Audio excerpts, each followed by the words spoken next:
혹시 성경책을 가지고 계신 분들은 마태복음 15장을 좀 펼치시고 저는 마가복음 7장을 사용을 할 것입니다. 그런데 여러분들은 함께 마태복음 15장 21절에서부터 28절까지의 내용이 오늘 마가복음 본문하고 똑같은 내용입니다. 그런데 조금 기록상의 차이가 좀 있기 때문에 혹시 말씀을 중간중간에 풀어나갈 때에 좀 참고하시면 될 것 같습니다. 예, 그럼 펼쳐만 놓으시고, 펼쳐만 놓으시고, 얼굴을 마주하면 좀 교감을 나눠야 되지 않겠습니까? 한번 같이 인사하십시다. 당신에게 희망이 있습니다. 당신에게 희망이 있습니다. 아니, 당신에게 희망이 있습니다. 다 끝났어요? 그럼 다시 한번 인사합시다. 나도 희망이 있다. 당신만 있는 게 아니라 나도 희망이 있다. 여러분, 저와 여러분에게는 아직 희망이 남아 있습니다. 제 인생을 생각해 보면 참 암담했습니다. 늘 삼류 인생이라는 생각을 가지고 있었거든요. 근데 결혼을 통해서 이 삼류 인생을 조금 면해 볼 수 없을까 해서 결혼을 했지만 벗어날 수도 없었고, 또 자녀를 낳으면 이 삼류가 인류가 되지 않을까 싶어서 자녀를 놓아 보았지만 자녀를 통해서도 사실 삼류 인생을 벗어날 수는 없었습니다. 그게 참 말처럼 쉽지는 않았습니다. 여러분의 인생, 여러분의 가정, 여러분의 삶은 어떻습니까? 어려움이 없고 아픔이 없고 그래서 늘 평탄하고 인류 인생처럼 살아오셨습니까? 아마 그런 인생은 없을 거예요. 아픔이 없거나 고통이 없거나 어려움이 없는 그런 인생은 없었을 것입니다. 사람이 사는 곳이라면 어디든지 다 같지 않겠습니까? 그래서 저는 이런 생각을 합니다. 다른 나라에 가서 살면 뭔가 좀 바뀔 수 있지 않을까. 다른 나라에 가서 살면. 그래서 막연한 꿈을 가지고 호주로 왔습니다. 행여나 하는 기대를 가지고 호주로 왔지만 그 기대가 역시나 하는 것으로 지금까지 이어옵니다. 푸티 결승전이 있다고 공휴일로 지정해 주는 나라, 이런 좋은 나라 같이 보이기는 하는데, 그런데도 제 인생은 호주 개보다 못하다는 그런 현실이 실질적으로 마음에 다가와서 너무 힘들었습니다. 그러던 중에 마지막 희망을 걸고 이제 교회로 찾아온 것이죠. 많은 사람들이 이렇게 얘기를 합니다. 예수를 믿으면 인생이 바뀌고 또 슬픔이 사라지고 기쁨이 다가오면서 만사형통할 것이다. 그렇게 사람들이 많이 얘기를 해 주었기 때문에 교회를 찾아 나왔습니다. 그런데 문제는 교회로 찾아 나왔는데 많은 사람들이 말하는 그 예수 그리스도, 그 예수가 내 인생을 개 같은 인생이라고 사실 비웃어 주었습니다. 여러분, 예수마저도 내 인생을 개 같은 인생이라고 한다면 저의 운명, 저의 팔자는 어디서 어떻게 고쳐야 좋을까요? 어떤 사람이 비행기 1등석을 타는 사람과 3등석을 타는 사람, 그래서 비즈니스 클래스와 이코노미 클래스를 사용하는 사람들을 조사를 해보았는데 두 가지 특징을 찾아냈다고 그래요. 그래서 그 한 가지 특징은 뭐냐 하면은 편의상 1등석이라고 말씀을 드리겠습니다. 1등석을 사용하는 사람들은 항상 펜과 종이를 가지고 다니더라. 그래서 언제든지 메모할 준비를 가지고 있더라라는 것입니다.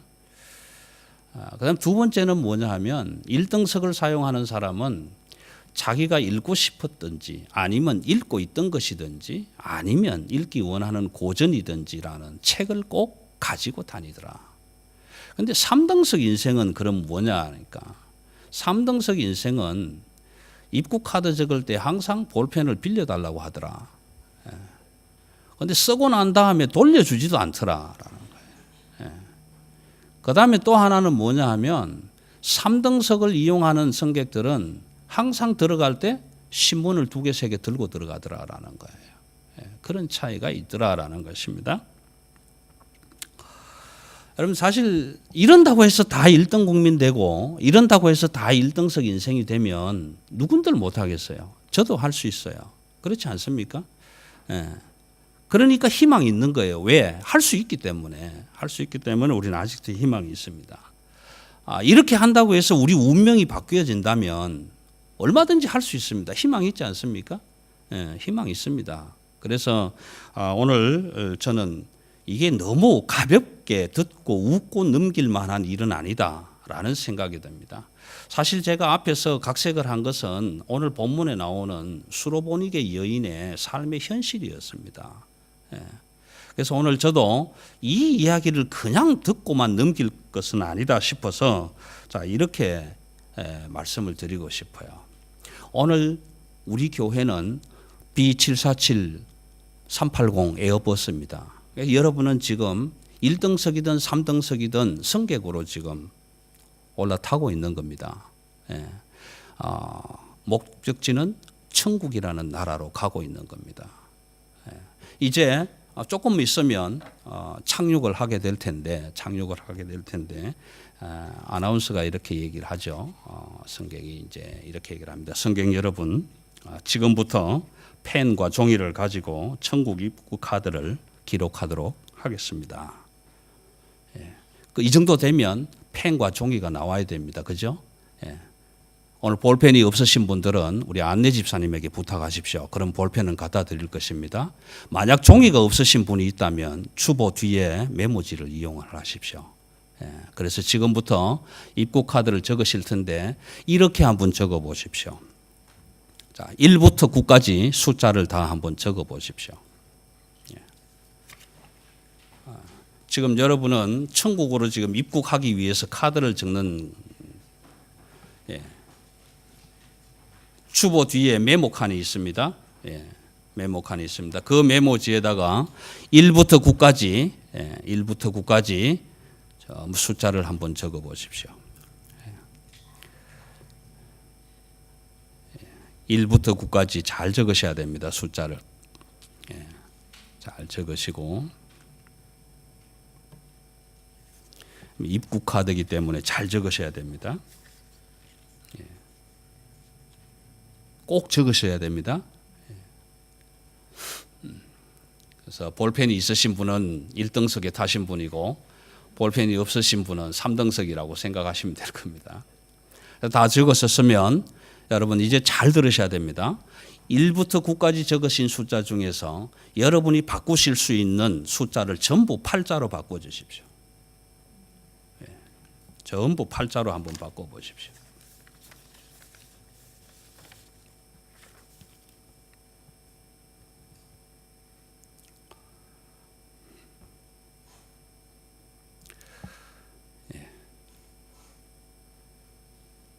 다 하셨습니까?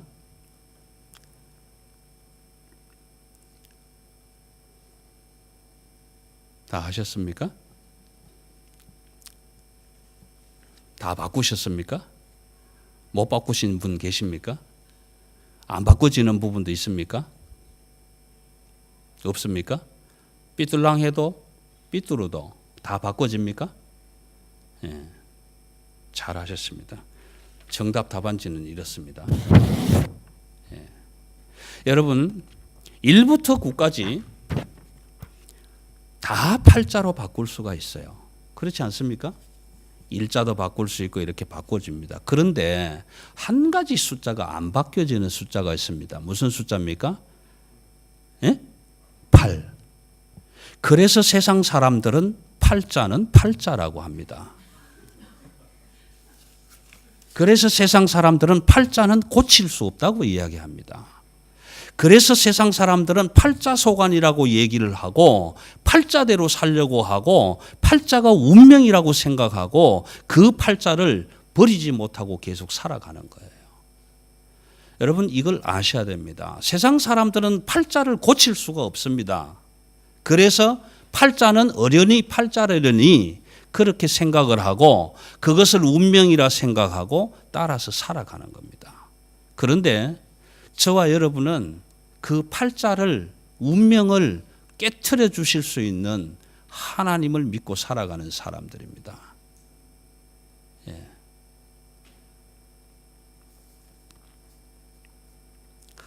자, 이제 본문을 한번 보십시다. 이 수로보니게 여인이라고 마가복음에 소개되어 있는데, 수로보니게라는 말은 시리아와 페니키아의 두 나라가 엎쳐진 말입니다.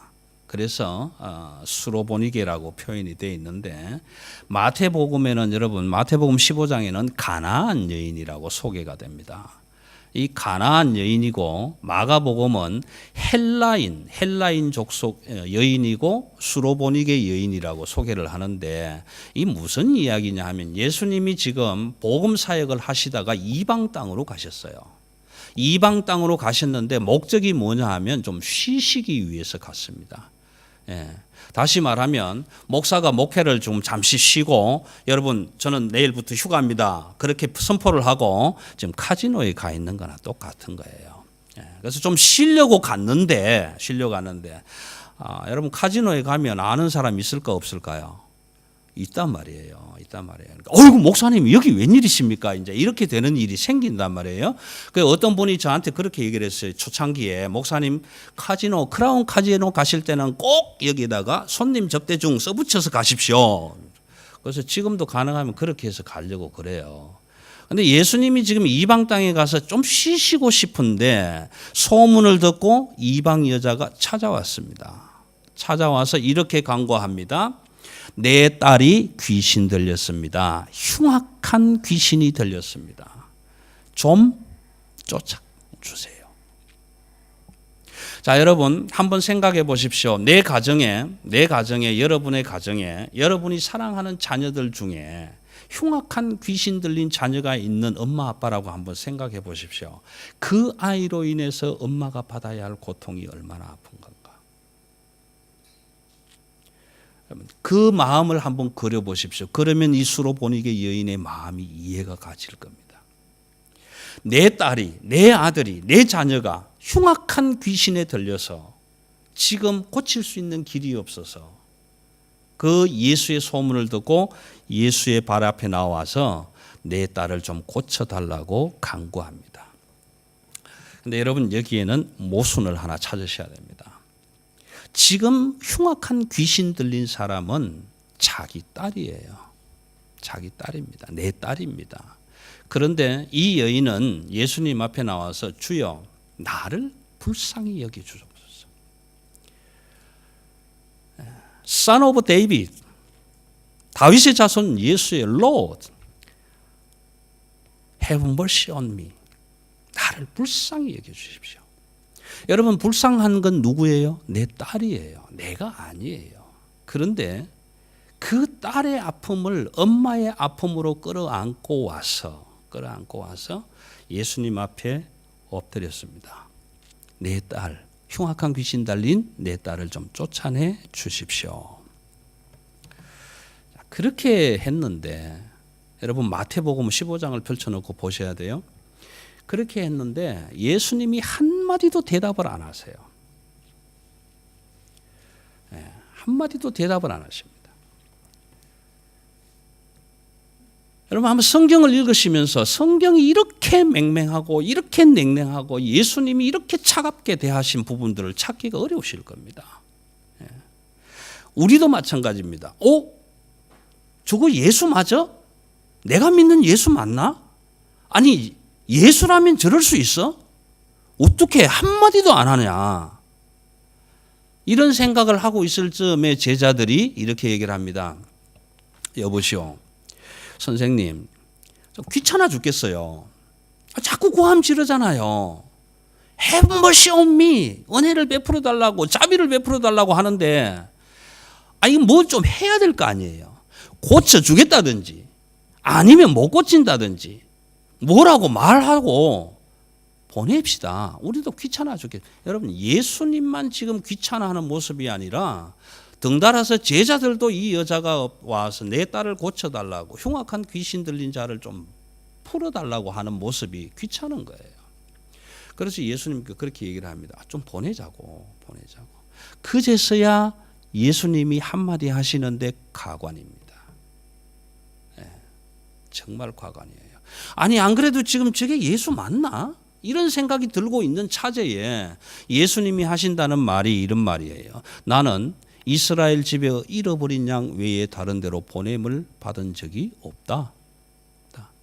이걸요 좀 단도직입적으로 바꾸면 너는 해당 사항 없어, 이런 얘기예요.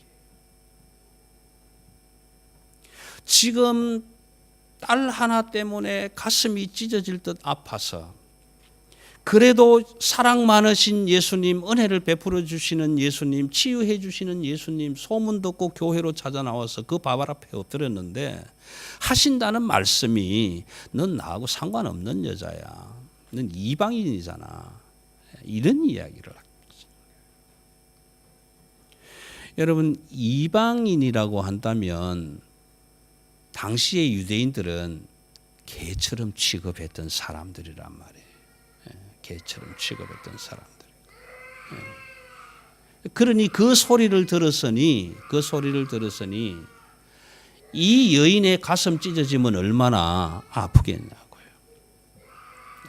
그런데도 불구하고 여러분, 기회가 나에게 가까이 있을 때 그 기회를 놓치시면 안 돼요. 그 기회를 꼭 붙잡으셔야 돼요. 기회가 가까이 있다고 생각하실 때는, 믿으실 때는 그 기회를 놓치시면 안 됩니다. 그런데 기회가 멀리 있다고 느껴질 때도 그 기회를 가까이 오도록 만드셔야 돼요. 여러분, 우리 한 성깔 하지 않습니까? 그렇죠? 저와 여러분 다 성질 있지 않습니까? 아니, 딸의 귀신 들림 때문에 찾아와서 예수님께 엎드렸는데 예수님이 넌 나하고 상관없는 사람이야, 그렇게 얘기한다면 우리 같으면 그럴 거 아니에요. 삿대질 벌써 했을 거예요. 그렇죠? 그런데 이 여인 한번 보십시오. 수로보니게 여인, 이방 여인, 헬라 여인, 예수님과는 상관없다고 선언된 여인, 이 유대인들이 개처럼 취급하는 그런 여인이지만 그 여인이 엎드려서 이렇게 얘기를 합니다. 주여, 나를 불쌍히 여겨주셔서, 나를 도와주소서, 저를 도와주소서.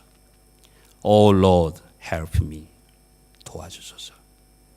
그렇게 발 앞에 엎드렸습니다. 여기에 발 앞에 엎드린다는 의미는, 예수의 발 앞에 엎드렸다는 얘기는 성경적으로 신학적으로 말씀드리면 예배한다라는 뜻입니다. 경외한다라는 뜻입니다. 근데 여러분, 저와 여러분이 생각해 보십시오. 우리는 예수를 믿어봐서 알지만 그 사람은 이방인인데, 예수를 모르는 사람인데 뭘 예배하면 얼마나 예배하겠냐고요. 예수님의 발 앞에 엎드렸다는 얘기는 오늘 세상 말로 제가 좀 바꾸면요, 성질 다 내놨다는 얘기입니다. 그게 우리가 예배하는, 하나님을 예배하는 경외심이 아니라 내 속에 있는 성깔 다 내려놓고, 그래 죽자, 이 순간만 죽자, 한 번만 죽자, 그렇게 해서 지금 엎드려 갖고 있는 거예요. 주여, 저를 도와주소서. 그렇게 엎드려 있는 이 여인에게 예수님이 하는 말은 더 점입 가경 아닙니까? 자녀들의 떡을 취하여 개에게 던져줄 사람이 어디 있느냐라는 거예요. 자녀들에게 줄 떡을 취해서 개에게 던져줄 사람이 어디에 있느냐, 이런 말이에요. 혹시 여러분 가정에 개를 키우시는 분 계십니까? 아무도 안 계십니까? 키우든 안 키우든 이건 정상 아닙니까? 내 아들이 지금 갈비찜을 먹고 있는데 그게 먹고 싶어서 개가 지금 앞에 앉아가지고 어르렁거리고 있다면, 주인 아저씨 나 배고파요, 저거 좀 주세요, 그런다면은 아들이 먹는 갈비찜 그릇 뺏어와가지고 개를 먼저 던져주실 분 계세요? 이건 비정상이에요. 이렇게 하시면 안 됩니다. 하시면 안 되는 거예요. 그런데 지금 그 말을 주님이 하시는 거예요. 이 얘기를 바꿔서 말하면 자녀가 1번이고 개는 끝번이다, 그런 얘기예요. 그런데 이 여인이 뭐라고 합니까? 주여, 옳습니다. 맞습니다. Yes, it is. 맞습니다. 맞습니다. 당신이 이스라엘의 집 잃어버린 양의 주인이라면, 당신이 그 잃어버린 이스라엘 양의 주인이라면 당신은 주인으로서 그 양에게 먹을 것을 주는 것은 당연합니다. 당연합니다. 내가 이방인으로서 개를 가지고 있는 주인이라면 비록 내가 이방인일지라도 그 개에게 음식을 주는 것은 마땅합니다. 마땅합니다. 우리도 그렇게 합니다. 당신만 자녀를 1번으로 개를 끝번으로 여기는 것이 아니라 우리 이방인도 자녀를 1번 개를 끝번으로 여길 줄 아는 사람입니다. 맞습니다. 주여. 정답입니다. 옳습니다. 그렇게 대답을 한단 말이에요.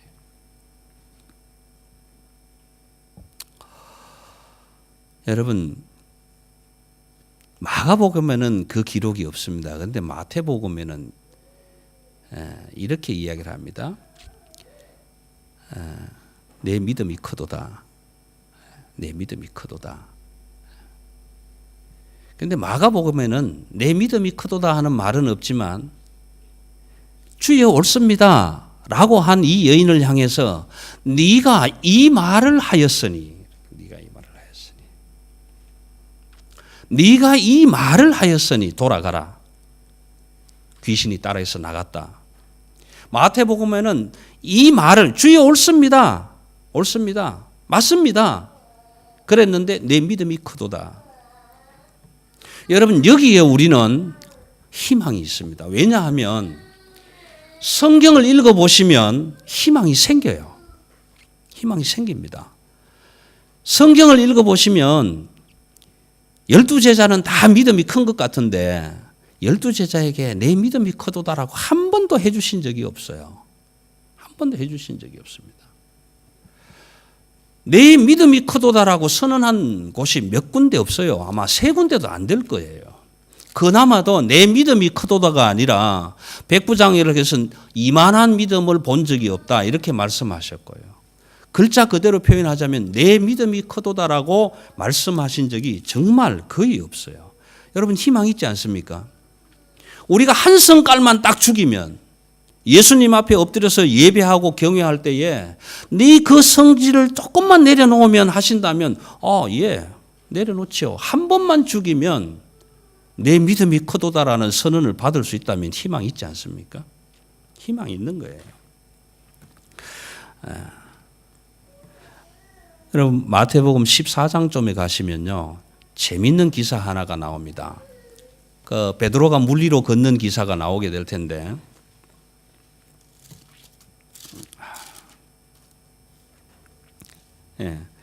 여러분 한번 보십시오. 마태복음 14장 29절부터 이렇게 좀 몇 구절인데 한번 보세요. 보면 예수님이 물 위로 걸어오시니까 베드로가 딱 보고 이렇게 얘기를 합니다. 주여 당신이라면 나로 하여금 걸어오게 하고 물로 걸었으면 좋겠다라는 거예요. 베드로가. 그러니까 예수님이 come 오라. 자, 오라 이렇게 얘기를 합니다. 그렇게 얘기할 때 베드로는 배에서 바로 물에 들어가서 걸어갑니다. 여러분 이거 엄청난 믿음입니다. 여러분 보트 타고 낚시하러 가다가 누가 나와서 come 하면은 거기에 발 내리고 걸어가실 분 계세요? 저는 못해요. 이거 엄청난 믿음이에요. 그런데 베드로가 물을 걷다가 바람을 보고 빠져가니까 주여 내가 지금 죽게 생겼습니다. 그럴 때 예수님이 베드로에게 뭐라고 하시냐면 31절 마지막 부분에 보세요. 믿음이 작은 자여. 이 여인이 내 믿음이 크도다라고 선언받은 것은 엄청난 믿음으로 보셔야 됩니다. 예수를 한 번도 만난 적이 없었던 여인일지라도. 그런데 그 베드로를 향해서 믿음이 작은 자여 왜 의심하느냐. 여러분 베드로도 믿음이 큰 자라고 선언받지는 못했습니다.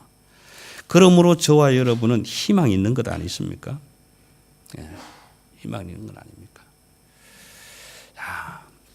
근데 여기서 이 여인이 정말 우리 같으면 그렇게 했겠죠. 당신이 하나님의 아들이야? 야, 네 아버지가 보내면서 이딴 식으로 얘기하라고 보냈대? 아니, 네가 예수면 예수지. 야, 그런 너 믿느니 차라리 내 주먹 믿고 살겠다. 우린 삿대질 딱 하고 뚜껑 딱 열고 내려올 거예요. 내려올 거라고요. 여러분 안 그러시겠어요? 저는 그러고도 충분히 남습니다. 얼마나 다혈질인데요. 아니, 예수님 앞에 나와서 좀 고쳐보려고 하는데 그렇게 얘기를 한다면 전 삿대질 하지요. 아니, 당신이 하나님이 보내셔서 그 말 하라고 여기 온 거야? 너 예수 맞아? 에라이씨, 네 같은 놈 믿을 바야 내 주먹을 믿겠다. 이 썩어 빠질 세상. 그러고 돌아서서 왔을 거예요. 그런데 이 여인은 엎드렸습니다. 그래서 이렇게 얘기하지 않습니까? 주여 올소이다. 올소이다. 많은 개도 주인의 상에서 부스러기를 먹지 않습니까? 이 말을 하였으니 내 믿음이 커도다. 그렇게 얘기하시는 거예요. 여러분, 이 말의 의미가 이런 것입니다. 나는 이방인입니다. 이방인은 유대인들이 개 취급하는 사람들입니다. 그렇습니다. 나는 개 같은 사람입니다. 그런데 한 가지가 있습니다. 뭐냐 하면 그런 개 같은 이방인이지만은 당신이 나의 주인이라면 개 같은 이방인이지만 당신도 나에게 주인으로서 먹을 것을 주셔야 될 것 아닙니까? 당신이 나의 주인이라면. 여러분, 예레미야 20장 7절쯤에 가시면 정확한지는 모르겠습니다만 예레미야가 이렇게 얘기를 합니다. 주께서 나를 이기셨으니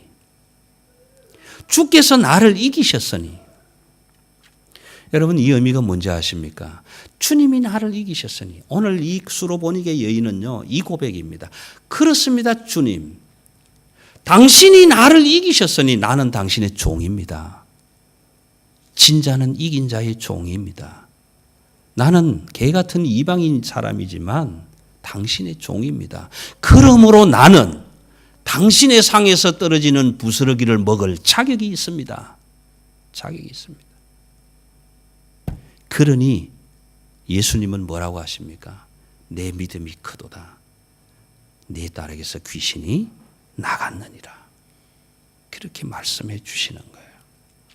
여러분, 우리가 예수님 앞에 나왔을 때 전능하신 하나님, 살아계신 하나님, 내 생명에 호흡을 주관하시는 하나님이라고 고백한다면 그 앞에서 우리의 성질 죽일 수 있습니다.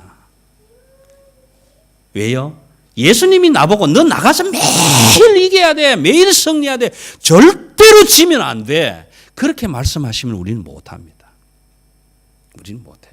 그런데 나가서 맨날 지라고. 이기지 말고 지라고. 지는 자가 이기는 자라고. 그럼 우리는 맨날 가서 질 수는 있어요. 이기지는 못할지라도 질 수는 있다. 그런데 우리는 날마다 예수님 이겨 먹으려고 달라들지 않습니까? 내 마음대로 하고 싶고.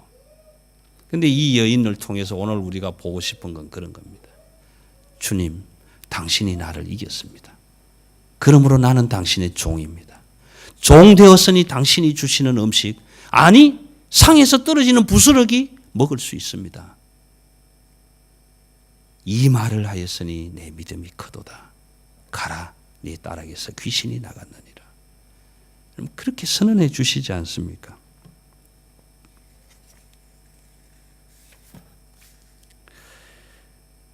여러분, 오늘 저와 여러분이 당신은 나의 주, 나의 하나님입니다.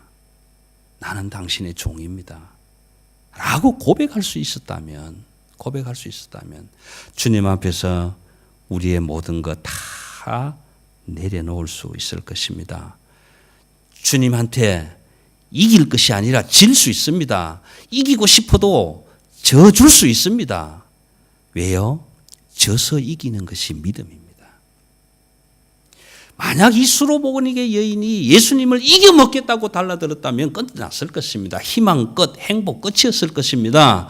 그런데 져서 이겼습니다. 져주고 이긴 것입니다. 져서 이기고 받아 누리는 축복이 여러분 무엇인지 아십니까? 부스러기 은혜입니다.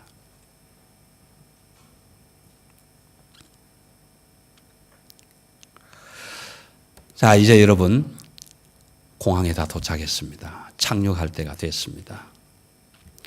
천국의 나라라는 곳으로 이제 착륙을 할 텐데 안전벨트 확인하시고 여러분 이 나라에 머무는 동안에 이 부스러기 은혜를 꼭 기억하시고 여러분 한 주간 동안도 승리하시고 또 행복한 그런 즐거운 한 주간이 되시기를 기원하면서 우리 다 같이 한 목소리로 한번 읽어보겠습니다. 믿음의 부스러기 은혜는 우리 성품, 져서 이기는, 그래서 주시는 하나님의 은혜인데, 여러분 집에 가셔서 영어 성경책을 찾아보시면 오병이어의 기적에서 나타나는 남은 조각은 broken piece라고 표현을 해놓았습니다.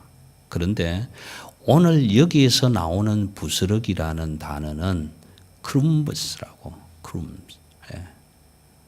이 단어를 찾아보시면 부스러기라는 뜻이 있을 텐데 어떤 분이 이렇게 stand for 했습니다. 그래서 제가 오늘 좀 인용을 했는데 여러분 한번 보십시오. CRUMBS라고 써놨는데 어떤 분이 너무 멋있게 해주셨더라고요.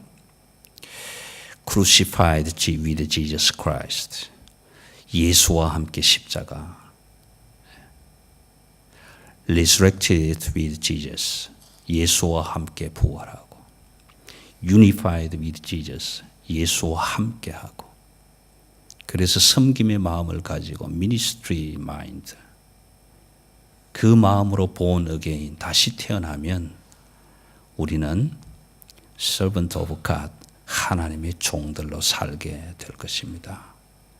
여러분 한 주간 동안 이 나라에 머물면서 꼭 기억하시고 여러분의 안전벨트 잘 매셔서 이 나라에 머무는 동안 한 주간 활기차고 아름다운 여행 되시기를 부탁합니다. 우리 함께 한번 읽고 마치겠습니다. 같이 한번 읽어보겠습니다. 밑에 것만 읽겠습니다. C